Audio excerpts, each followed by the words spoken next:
Today I'm going to be doing something I don't usually do. Most of the time I make content about MGTOW and related topics, but the news here is significant enough that I want to make a video about it. So recently Microsoft overhauled the setup process for Windows 11 in build 26040, and here I want to share my opinion on it, as well as explore how the new setup process looks like. So to recap, the previous setup was basically unchanged from Windows Vista and looked almost the same with the fake arrow theme and buttons from Windows Vista and 7, and if you select the Launch the Legacy Experience button in the new setup program, you can still launch the previous version of setup and see how outdated in Windows 7 it looked and how it resembled Windows 7.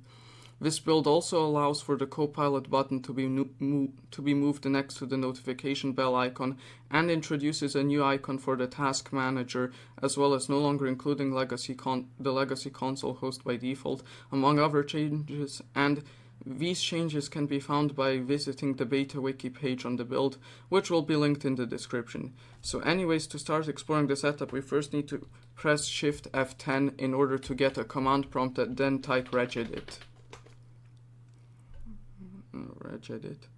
This will allow us to get to the registry editor, which will allow us to modify important things, and this is needed to prevent a system requirement error from appearing, as this is Windows 11 and has the cringe system requirements.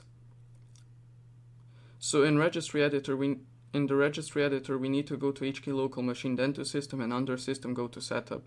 Here we need to make a new key called labconfig.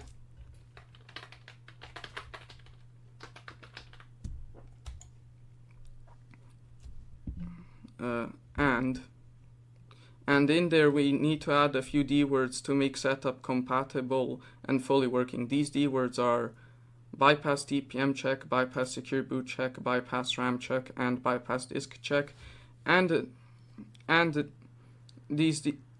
value of these D words needs to be 1 so the bypass works. So I'll do that now in order to show how it's done.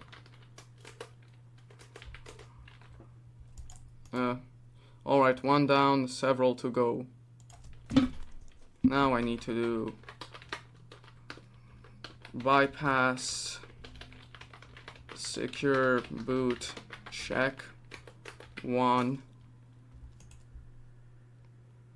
And the reason why I'm doing this is because it's Windows 11 with the stupid system requirements. You have to do this because for some reason on the Haswell systems or any other system that used to run Windows 10, Windows 11 complains about it because it doesn't have the modern TPM or the modern secure boot or the CPUs it claims it needs. But in reality, you can run Windows 11 on basically any system, basically 64-bit Pentium 4 and newer. So what I'm doing here is basically just bypassing all of the checks. Alright, I need to check here. TPM check, secure boot check, RAM check, CPU check, and final disk check.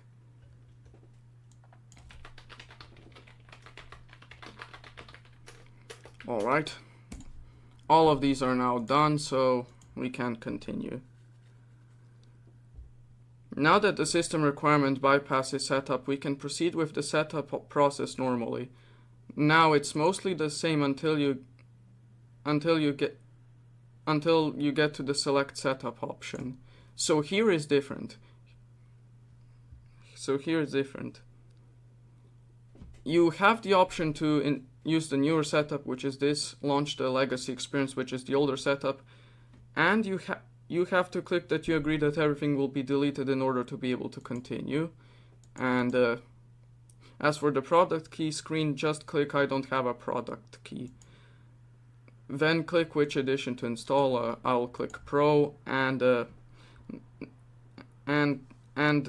we're at the EULA. Here to continue, you need to click Accept. And now finally we'll be at the partitions part. So here we will see the new redesigned icons, and here there are also links, but they're just please visit this on a different device. You'll probably actually No, they'll probably never add a browser, so no point. So now I'm just going to delete all of these partitions, and while I do that, I'm going to share my opinion. This is a good change, this redesign is a good change as Windows setup has needed a refresh for some time, and this improves consistency as the setup now looks like the same as the upgrade setup you typically get when you upgrade from one Windows version to another. And basically all of the icons here are redesigned, no longer having the Windows 7 and Windows Vista icons. They now use the modern Windows 11 icons, which make things better. And now you see why doing these registry patches and these bypasses was necessary, because right before this screen, if you didn't do the patches, you would have gotten the message that's saying, "Oh no, your system requirements not met." Anyways, to continue, since I did went quite a bit off screen, I'm going to continue back to the script. The install screen has also been changed, as it now looks the same as the upgrade setup with the blue background and the percentage complete. This new setup process can still be improved and modernized, but right now this is much better than the previous setup process, which is like when was it introduced? Sometime around 2006 or 2005, so very old.